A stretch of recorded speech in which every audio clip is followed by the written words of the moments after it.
Hello everyone. Now we are going to talk about application example 7.1. Here is the story of Post-it. The person is Dr. Spencer Silver. શું કહે છે Dr. Spencer Silver? If I had thought about it, I wouldn't have done the experiment. The literature was full of examples that said you can't do this. મેં એ બાબતે વિચાર કર્યો હોત, doctor Spencer silver કહે છે, તો હું આ બાબત જે એક્સપેરિમેન્ટ કરેલો છે હું કરી જ શક્યો ન હોત. લિટરેચરની અંદર સાહિત્યની અંદર તો ઘણા ખરા ઢગલા મોઢે એક્ઝામ્પલ પડેલા છે કે જેની અંદર કીધેલું છે યુ કાન્ટ ડુ ધીસ, કે તમે આ ન કરી શકો, ઇમ્પોસિબલ છે. પણ એ વસ્તુ પણ શક્ય બની શકે છે. તો એમની જ એક વાત છે. In 1968 doctor Spencer Silver, chemist with 3M. 3M is one of the company. એની અંદર કેમિસ્ટ તરીકે, રસાયણશાસ્ત્રી તરીકે પોતે કામ કરે. In his attempt to develop a strong adhesive, managed to develop only weak adhesive. Means એ પ્રયત્ન કરતા હોય છે સ્ટ્રોંગ અધેસિવ શોધવા માટે. એધેસિવ મીન્સ કે ઇટ્સ ગ્લુ, ચિપકાવવા માટે જે વસ્તુ જોઈએ એ ગમ શોધવા માટે એક સ્ટ્રોંગ અધેસિવની શોધ કરવા માંગતા હતા. શા માટે? તો કે only two manage week adhesive. એને જે શોધ કરેલી હતી એ વીક હતી, તો એને કેવી રીતે આપણે યુઝ કરી શકીએ એના માટે સ્ટ્રોંગ અધેસિવ માટે ફાઇન્ડિંગ કરતા. Doctor Spencer instead of being embarrassed of his discovery said it with his co-workers to find a use for it. પોતે સહેજ પણ શરમ રાખ્યા વગર ડોક્ટર સ્પેન્સર સિલ્વર, જેમને વીક અધેસિવની શોધ કરેલી હતી, એમના કોવર્કર્સ સાથે શેર કરે છે કે ભાઈ I have found this chemical and can anybody tell me how to use it. Means કે જે શોધ કરેલી હતી એનો કઈ રીતે ઉપયોગ કર્યો એમને ખ્યાલ નહોતો. એને મેનેજ કરવા માટે જ એ સ્ટ્રોંગ અધેસિવ શોધતા હતા. સ્ટ્રોંગ અધેસિવ ને વીક અધેસિવ મીન્સ કે જે આપણે સરળતાથી કોઈ જગ્યાએ ચીપકી જાય. ફેવિસ્ટિક છે એ વીક કહેવાય, વીક અધેસિવ મીન્સ કે એ ચોટી જાય ને પાછું ઉખડી પણ શકે, એ પણ હજુ માત્રામાં સ્ટ્રોંગ કહેવાય. જ્યારે ફેવિક્વિક છે ને તો વધારે સ્ટ્રોંગ કહેવાય, કે જે જગ્યાએ ચોટી ગયા પછી ઉખડવાની શક્યતા ન હોય એને સ્ટ્રોંગ કહેવાય. વીકનો મતલબ એવો કે ચોટી પણ જાય, ફરીથી ઉખાડ્યું હોય તે જગ્યાએથી ઉખડી પણ જાય. હવે ડૉક્ટર સ્પેન્સર સિલ્વર સાહેબથી વીક જે કંઈ પ્રોડક્ટ હતી એ અધેસિવ વીક શોધાણું હતું, તો એનો યુઝ નહોતી ખબર કે આને વાપરવું ક્યાં. તો એના માટેથી એને વધારે ડેવલપ કરવા માટે સ્ટ્રોંગ અધેસિવ ઉપર જાય છે, પણ છતાં એ એના કો વર્કર્સ સાથે આ વસ્તુ શેર કરે છે. For 5 years he promoted it with 3M but without much success. 5 વર્ષ સુધી એ વિથ 3M ની અંદર કામ કરે છે પણ એટલી બધી કંઈ ખાસ સફળતા મળેલી નહોતી. હવે વાત છે 1974, જેણે શોધ કરેલી હતી 1968ની વાત છે, પણ જે શોધ કરીને વિશે કોવર્કર્સને ફિક્સ વાત કરેલી કે I have find this. In 1974, a colleague of his, Art Fry, એમનો જ એક કલીગ છે art fry, who had attended one of his seminar, found a use of this work adhesive as a bookmarks. કે એમનો જે colleague હતા art fry, કે જેણે આ સેમિનાર અટેન્ડ કરેલા હતા શેના માટે, કે વીક અધેસિવને કઈ રીતે ઉપયોગમાં લઈ શકાય એઝ અ બુકમાર્ક તરીકે. After investing one more year in product development, Fry was able to come up with the first version of what is now known as the Post-it. તો ફ્રાય એના ઉપર વધારે 1 વર્ષ સુધી એક્સપેરિમેન્ટ ચાલુ રાખે છે અને પછી સંપૂર્ણ એમને સફળતા મળે છે અને ખાતરી મળી ગયા બાદ એ પોસ્ટ-ઇટ નામની પ્રોડક્ટની સાથે લોન્ચ કરે છે. આર્ટ ફ્રાય શું કહે છે? My mind was drifting back to music when I got that flash of an idea. Mind છે મ્યુઝિકની અંદર ડ્રિફ્ટિંગ કરતું હતું, એ જ સમયે મારા માઇન્ડની અંદર એક આઈડિયા ફ્લેશ તરીકે આવે છે, ઝબકે છે આઈડિયા આવે છે. શું કહે છે? ઉરેક્કા. એક એક્સાઇટિંગ વર્ડ છે ઉરેક્કા, એટલે જેવું જોતું હતું એવું મળી ગયું એનો મતલબ. I think I can make bookmarks by applying doctor Spencer suggestion. તો મને આઈડિયા મળી ગયો છે કે ડોક્ટર સ્પેન્સર સિલ્વરે ફાઇન્ડ કરેલું જે વીક અધેસિવ છે એમનો યુઝ કરી અને હું બુક માર્ક્સ બનાવી શકું છું. So they can be stuck on and pilled off without spoiling the book. કોઈ પણ બુકમાં એ જરૂર હોય એ જગ્યાએ બુકમાર્ક્સ માટે તમે લગાવી શકો છો સ્ટીકરને, અને ફરીથી એ જ સ્ટીકર કે પટ્ટી ઉખાડી પણ શકો છો. આર્ટ ફ્રાયના હેડ પર તમે જોઈ શકો છો જે કાગળ ચિપકાવેલો છે એ સરળતાથી ઉખડી જાય. શા માટે? તો કે વીક અધેસિવ છે એટલે. તો આ વીક અધેસિવનો યુઝ આર્ટ ફ્રાયે શોધી બતાવ્યો. સોન્સ જેની શોધ કરવામાં આવેલી હતી એ ડૉક્ટર સ્પેન્સર સિલ્વરે કરેલી હતી. એમનો યુઝ આર્ટ ફ્રાય કરી બતાવે છે. 1977, હવે જો આ 3M સાથેની વાત કરે છે કે કેવી રીતે ક્યાં શું એક્સપેરિમેન્ટને બજારમાં મૂકેલો. 3M launches the product in 4 cities. The response is disappointing. 1977 ની અંદર 3M જે કંપની છે એણે આ પ્રોડક્ટ છે એ અલગ અલગ મોટા 4 શહેરની અંદર લોન્ચ કરી, પણ એટલો બધો કંઈ ખાસ રિસ્પોન્સ ન મળ્યો. 3M issues free samples. 1978ની વાત છે. ફ્રીમાં સેમ્પલ આપે છે પબ્લિકને. શા માટે? તો કે યુઝ ઇટ, આનો ઉપયોગ કરો તમે. 95% of the people using them said they would buy it. 95% લોકો એવું કીધેલું કે જેને યુઝ કરેલો ખરેખર આ વસ્તુ ખરીદવી જોઈએ.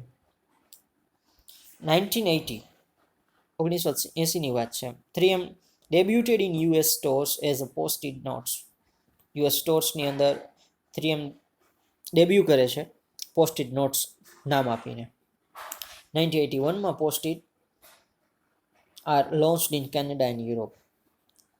કેનેડા અને યુરોપની અંદર પણ પોસ્ટ-ઇટ લોન્ચ કરવામાં આવે છે. Post it went to become a huge world success. ત્યાર પછી તો વાત કરીએ તો આ વસ્તુ છે એ વિશ્વની સારામાં સારી એક મોટામાં મોટી સફળતા પણ બની ગઈ ખરી.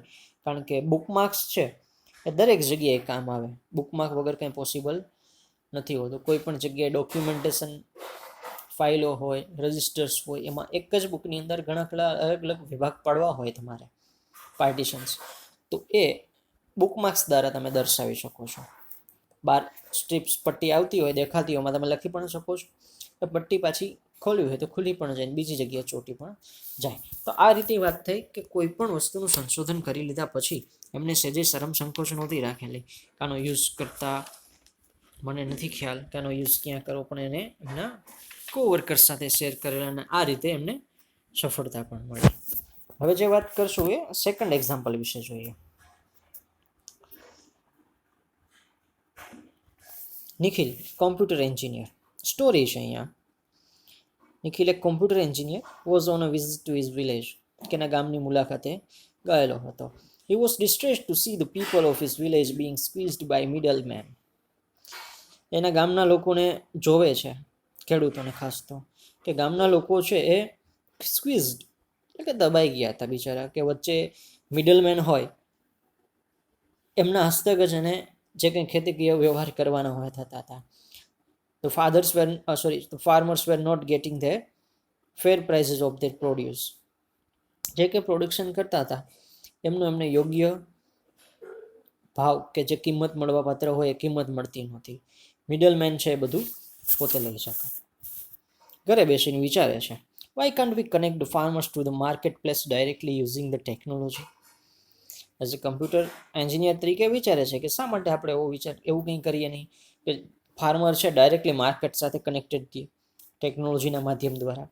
That will eliminate the influence of the middleman on them. એને કારણે મિડલમેનનો એના ઉપર જે પ્રભાવ છે એ પણ હળવો થઈ જશે. Nikhil was excited. બહુ ઉત્સાહમાં હતો. He didn't think this would be too hard as he was computer engineer. એને એ નહોતું ખબર કે એઝ અ કોમ્પ્યુટર એન્જિનિયર તરીકે પોતે જેટલું વિચારે છે એટલું સહેલું નથી. આ તો બહુ અઘરું રહેવાનું છે કામ. Thinking this was a great idea at work at hand. કાં તો હાથ ઉપર એક સારામાં સારો આઈડિયા આવેલો છે. We worked out a complete business plan. એક સારામાં સારો બિઝનેસ પ્લાન કમ્પ્લીટ થઈ શકશે આમાંથી. To get started, Nikhil passed the word around in the village calling for a meeting of all farmers. Nikhil છે ગામમાં બધાને કેવડાવી દે છે કે ભાઈ મીટિંગ છે તો મીટિંગમાં દરેક ખેડૂતોએ આવો, પણ થતું નથી એવું. શું કહે છે? However, other than the local coordinator, no one turned up for the meeting. ગામના લોકલ કોર્ડિનેટર સિવાય કોઈ વ્યક્તિ એમાં મિટિંગમાં પાછા મળવા માટે નથી આવતો. Moreover the middleman didn't take it matter lightly. મિડલમેને આનો વિરોધ કર્યો, મતલબ એટલી બધી આ બાબત છે ને લાઇટલી લીધેલી નથી, કારણ કે મિડલમેન છે એ ખેડૂત પર ડિપેન્ડેડ હતા, કે પોતે જે કંઈ વસ્તુઓ લે એમને વેચે તો વચમાંથી જે કમિશન આવે એમને મળતું રહેતું સારા પ્રમાણમાં. શું કે કરે છે ને વિચારે છે, ધીસ ઇઝ ટેરિબલ, ભયંકર છે. Nothing can be done here, I am better off back in my corporate job. કંઈ કંઈ થઈ શકવાનું નથી, આના કરતાં તો બેટર એ છે કે જે કંઈ વ્યાવસાયિક જગતની અંદર હું જોબ કરતો હતો સિટીની અંદર, ત્યાં પાછો પરત જતો રહો કોર્પોરેટ ફિલ્ડની અંદર. પણ પાછું માઇન્ડ સાથે સહમત નથી થતો. No, if I don't make this vision happen for my people, then who will. કે નહીં, મારા ગામના લોકો માટેથી હું આ વિઝન નહીં જોઉં અને હકીકતમાં નહીં ફેરવું તો બીજું કોણ કરવાનું છે મારા ગામના લોકો માટે? It's not going to be easy. આ હું ધારું છું એટલા પ્રમાણમાં ઇઝી નથી જવાનું, સહેલું નથી જવાનું. But I can and must find a solution. પણ મારે I can and must be વસ્તુ યુઝ કરે છે, પોસિબિલિટી અને કમ્પલસરી. મારે આનું સોલ્યુશન ફાઇન્ડ કરવું જ પડશે. ફરીથી Nikhil regrouped energies and readded himself. Nikhil છે એ રીગ્રુપ કરે છે, જે કે એનર્જી હતી એ પાછી એકઠી કરે છે અને પોતાની જાતને જ પોતાના ગ્રુપની અંદર એડ કરી દે છે ફોર અ લોંગ સ્ટ્રગલ, લાંબા ગાળાના સ્ટ્રગલ માટે થઈને. હી બિગન મીટિંગ ફાર્મર્સ રેગ્યુલરલી. હવે ભાઈ તો ફાર્મર્સને મળતા જાય છે એક એક વ્યક્તિને individually and in groups. He also met some of the middlemen and shared with them ways in which they could benefit from and support this effort. સાથે સાથે મિડલમેન નહીં મળે છે એની સાથે આઈડિયા શેર કરે છે અને કહે છે કે એનાથી એ લોકો પણ બેનિફિટમાં થશે અને એ લોકોને આને સપોર્ટ આપવો જોઈએ આ પ્રયત્ન બાબતે. Seeing his persistence, more villagers joining. ના આગ્રહને કારણે ઘણા ખરા વિલેજર્સ એમની અંદર જોઈન થાય છે. They ran a pilot with 10 farmers using this technology to get connected to the mandi, means marketplace. એને એક શૃંખલા ચાલુ કરે છે કે જેની અંદર એક સુકાની પદ તરીકે, એક પાયલટ તરીકે એક વ્યક્તિ હોય છે કે જેની સાથે 10 ફાર્મર્સ ટેકનોલોજી યુઝ કરનારા હોય છે કે જે ટેકનોલોજીથી કનેક્ટેડ થઈને ડાયરેક્ટલી મંડી કે માર્કેટ પ્લેસ સાથે એ લોકો જોડાય.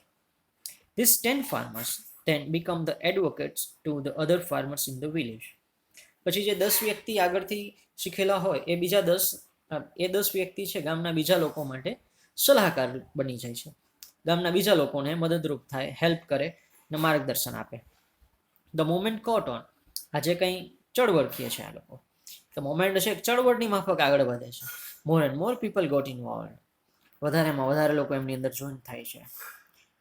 3 years later, 3 વર્ષ પછી, not only where most of the farmers is in that village using the technology. એવું નથી કે 3 વર્ષ થયા, ઇટ્સ quite long time. 3 વર્ષની અંદર ગામના બધા જ ખેડૂતો એમની સાથે જોડાય એવું જ નહીં, એટલાથી જ પૂરતું નથી, એ તો જોડાય જ ગયા. But neighbouring villages are also being replicating this, કે આજુબાજુના આડોશ પાડોશના ગામ પણ આ ટેકનોલોજીનો ઉપયોગ કરતા થઈ ગયા હતા અને આ જે ગામના લોકો કરે છે એને રેપ્લિકેટ મીન્સ કે એમની નકલ કરતા થઈ ગયેલા હતા પોતાનો સારું એવું મહેનતાણું મેળવવા માટે. તો આ વાત હતી કે જેની અંદર પણ એવું જ કહે છે, એક વિચાર આવેલો નિખિલને, પણ શરૂઆતની અંદર સ્ટ્રગલની અંદર જ એને ખબર પડી કે કોઈ જોઈન ન થયું તો એ વિચારતો હતો હું પાછો જતો રહું. જો એ વિચાર સાથે પાછો જતો રહ્યો હોય તો ગામ માટે એ કંઈ ન કરી શક્યો હોય. એ સિવાય પોતાના નોલેજનું ડેવલપમેન્ટ કરી અને પોતે પણ નવું એક ટેકનોલોજીનો યુઝ કરી અને કંઈક એસ્ટાબ્લિશમેન્ટ એવું કર્યું જેથી લોકો સીધા ડાયરેક્ટલી જોડાય. પોતાનું કામ થયું, એના કરતાં વધારે ફાયદો થયો ખેડૂતોનો. આ 2 એક્ઝામ્પલ જોયા આજે આપણે.